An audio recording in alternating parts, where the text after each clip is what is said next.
Hi everyone, I'm Star-Lord. Star-Lord? Nothing? Seriously? Oh man.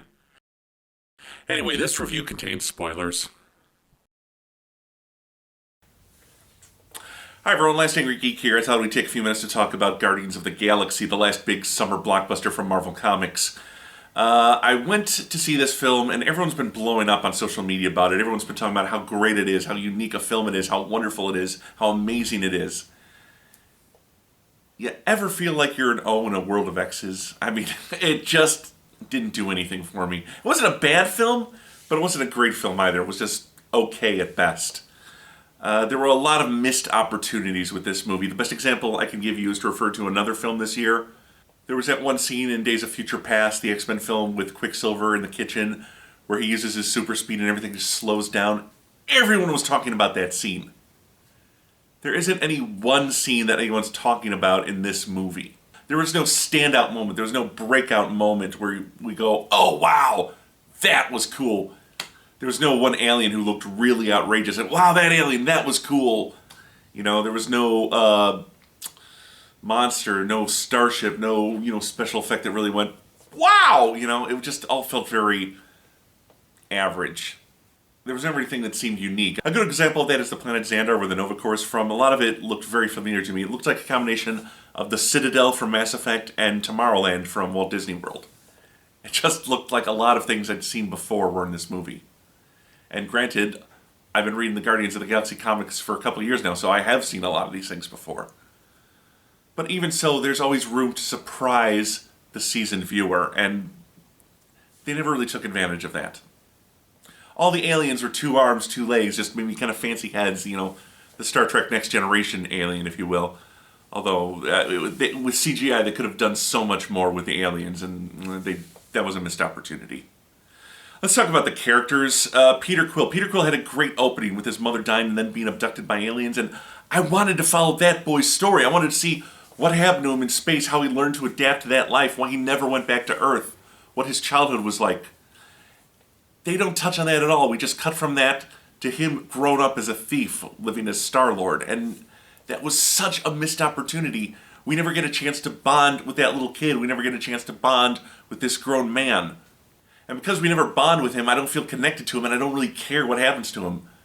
He goes from this hurt little boy to this kind of smug, ladies' man, Han Solo type, and, you can only get so far on archetypes.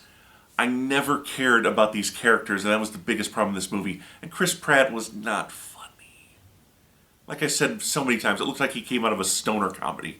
I'm not sure why he was a superhero. And it seems like if you're going to do a big ensemble superhero piece, you want one big-name star, and that felt like an opportunity to cast a big-name star as Star-Lord, and they went with the guy from Parks and Rec, and I don't know. I didn't care about Star-Lord. I didn't find Chris Pratt funny. I just had a lot of problems with the character. I wanted to follow that little boy and see his journey into becoming Star-Lord.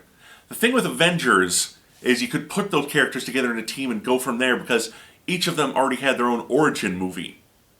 We didn't have origins for these characters. We just met them for the first time and threw them together. And sometimes that works, like in the X-Men film, because you focus on Wolverine and you build around him.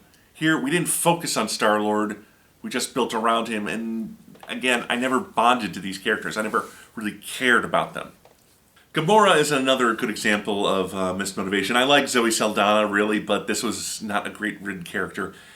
She goes from being this killer to wanting to redeem herself in about 5 minutes, and you never really understand her motivation. I mean, presumably for Thanos, she's killed dozens, maybe even hundreds of men. Then all of a sudden, he's going to blow up a planet. Then her morality kicks in. Then he's gone too far, It's okay to kill them up close, but then when they're far away and on a planet blowing that all up, that's too much. Also in the prison scenes, Gamora is the world's deadliest woman. That's how she's billed in the comics, and yet she was very scared and intimidated in that prison. And I don't know if she was trying to play the prisoners or not, but it seemed like she was very intimidated, very scared, and that's not Gamora. Gamora should have ice water for her blood. I mean, she should not be intimidated or scared by anything. And yeah, they gave her the fighting skills that Gamora should have, so again, they got some things right with the characters. They got the looks right. They got the skills right. They just never made me care about who these people were. Drax was a good example of the problem with superheroes. Sometimes you think if they look weird, and they're quirky enough you can get by on that. And like, look, he's green covered in red tattoos. Oh, look, he takes everything literally. What a quirky character. I wasn't expecting any great acting from Batista. The man's a pro wrestler, and he's never really been a great actor in that genre. I don't know why I thought he'd be a great actor in this genre. I didn't think he'd be a great actor in this genre. He looked the part. I'll grant him that. Everyone in this movie looked the part. But Batista, not a good actor. Another problem with this film that Drax is a good example of is that this movie tells, not shows. And that's the essence of good storytelling. You show the audience what's going on. You don't tell them. I could have done with a flashback where we see Drax lose his family and how that affects him. Here he's already in prison. The pain's dulled a bit. He just wants his revenge because his wife and daughter are dead. And we never see that. We never really feel any pain from him. We just get a bit of mild disappointment when he fails to kill Ronan in the prison. I wanted to see his pain so I could bond with him. And again, missed opportunity. The best part of the film? Yeah, you guessed it. Rocket Raccoon and Groot. And again, I wanted to see how these two characters hooked up. I wanted to see how they became friends, how they were thrown together, but we don't get that story. But I had a big concern that Bradley Cooper was not going to nail this role because he's not a voice actor, and I think sometimes you need a good voice actor to handle animated characters, but Bradley Cooper did a good job. He really portrayed Rocket with emotion when he was upset about being called a vermin or a rodent. You know, they made him a funny character. He had a sense of humor. So, ironically, the two CGI characters were the best actors in the film. Bradley Cooper did a great job voicing Rocket. And can we just have a rule where Vin Diesel can only voice giant monosyllabic characters? Because that seems to be his niche. Groot and the Iron Giant, he did a great job. Groot had the best scenes in the movie when he's misinterpreting what Rocket wants. He goes, grabs that battery and starts the riot early, where he's constantly just saying, I am Groot, and Rocket's arguing with him because Rocket's the only one who understands him. And in the end, when he saves everybody's life, Groot, and the fight scenes where he turns his arm into vines and is smacking everyone around. Groot had the best visual scenes in the movie. Groot's a great visual character, and they used him effectively as a visual character. So Raccoon and Groot, pretty good, could have been better. I wanted to see how they met, they didn't show that. C'est la vie. Okay, Ronan. This one hurts. I'm a huge fan of Lee Pace. I loved him in The Desolation of Smaug. I'm a huge Pushing Daisies fan. Lee Pace suffered in the same way that Christopher Eccleston suffered in Thor 2, The Dark World. This is a role that doesn't require a good actor. It's a guy under a lot of makeup and a lot of suit, and they modulate his voice so much it's almost impossible to get a good performance out of a character actor. And Lee Pace is an excellent actor, but he was buried under the makeup, buried under the effects, so much so that the performance didn't really get through. And again, the motivation here for Ronan was murky. I mean, yes, his father and grandfather died in a war, but lots of people did. Was their deaths just an excuse for him to keep up his zealotry? Did he actually miss them and feel a hole from their deaths? It would have been better if we'd seen a little more of his past, if we got his motivation for wanting to kill everyone, but he was kind of a one-note villain. Marvel is not great with their villains outside of Loki. Most of their villains are very one-dimensional. The same could have been said for Nebula, but Karen Gillan was able to get some emotion through the character. When she kind of walks out of Thanos and said, thanks, Dad, because he's putting Gamora over her yet again. When she decides to betray Thanos and join up with Ronan because she hates her dad so much. She got some emotion through, so I'll give Karen Gillan props for that, you know. Nebula was not a great part. It was a very small villain part, and I'll show up for like one fight scene with Gamora and then leave. I mean, Nebula could have been the Boba Fett of this movie, the really cool bounty hunter character, but it didn't work out that way. But she did get some emotion through it, and for that I say thank you, Karen, because that was sorely lacking in this film.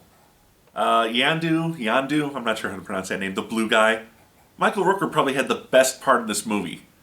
Honestly, who expects a redneck in space to be blue?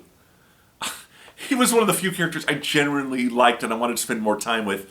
Although the whole, oh, I like you, Peter, now I'm going to kill you thing got old. That's a trope. That's been done to death. The mentor character who's been betrayed by the young guy, and then he's going to kill him, but then they make a deal, and then he's been betrayed at the end. You know, that's been done to death.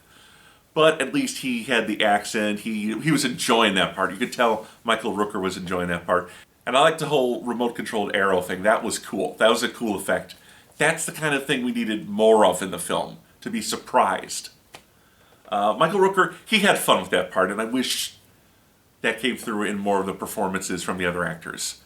The Nova Corps.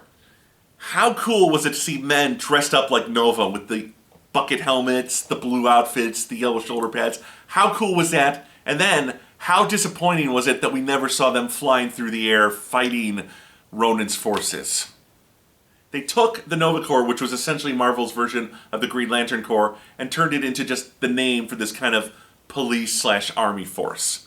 Oh, no, I wanted to see the human rocket. I wanted to see the Novas flying through the air with the bucket helmets. That would have been cool! Instead, we just get these kind of star-shaped spaceships, and like, oh, no. But I guess maybe they thought maybe that was too Iron Man. A guy in a metal outfit flying through the air. I wanted to see the Nova Corps so badly, and it didn't happen. And John C. Reilly and Glenn Close. In my disdain for the trailer, I mentioned John C. Reilly wasn't right for this movie. He got a laugh or two. Glenn Close was wasted. These two, again, you have two really good actors, and you don't do anything with them. They had John C. Reilly had 4 or 5 scenes. Glenn Close had 3 scenes. These amazing actors, and you don't take advantage of them. You just give them these very light parts where they interact with the more interesting characters, and Glenn Close was wasted, John C. Reilly was wasted, and that's a shame. The Nova Corps was the shield of space. Glenn Close was Nick Fury. John C. Reilly was Agent Coulson. Let's be honest here, they weren't breaking too many molds. This was the Avengers in space. And they took those support ideas and put them in space, so they just gave them different names.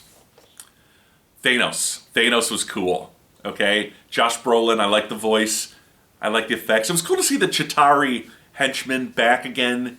I don't think it was played by the same actor, but just even though he got killed off right away, it was cool to see that character back and have the tie-in to Avengers there. Thanos, I wish we'd seen more with him, but again, he's a background character right now. But I like Josh Brolin's voice. I kind of thought the gold armor was a little too much. The Collector. Ever since we saw the Collector at the end of Thor 2, I thought for sure he was going to be a huge part of this movie. Some people said he was going to be the villain of this movie. Didn't work out that way. The Collector was a red herring. Again, Benicio del Toro thrown away on a very small part. They could have done a lot more with him, making him one of the immortals of the universe who are after the Infinity Stones. Because in the comics, that's how Thanos got the stones. He killed the Elders of the Universe. What did I say, immortals? He killed the Elders of the Universe, I think that's what they're called, and took their Infinity Gems and created the Infinity Gauntlet. Does he still have the Infinity Stone the Asgardians gave him? He said he had 2, I think. Does he still have those 2? Or did he just lose the 3rd? And is the purple Infinity Stone, I think that's supposed to be space. I'm not sure what each stone... Each stone had a unique power in the comic. I'm not sure if that's the case here. But again, the Collector, kind of a red herring. The end credits. Everyone's going to want a dancing Groot doll. Turn out like the dandelion that danced. Turn on the music, little Groot dances. And yes, that was the best Stinger cameo of all time. Oh, you let him lick your face? Everyone had a big laugh at that in the theater. So that was... I wish we'd had more laughs. I wish we'd had more surprises. I wish they'd pushed the bar instead of just kind of saying, good enough. This movie, too many people said good enough. It was okay. It wasn't a bad film, but it was just okay. I'd give it 2 out of 5 stars, honestly. That's it for now. Don't know if I'm going to do a vlog for Sin City 2. I might. But if I don't, I'll see you next summer with the next round of comic book blockbusters, and I'll see you next time on Comic Book Issues. I'm your host, The Last Angry Geek.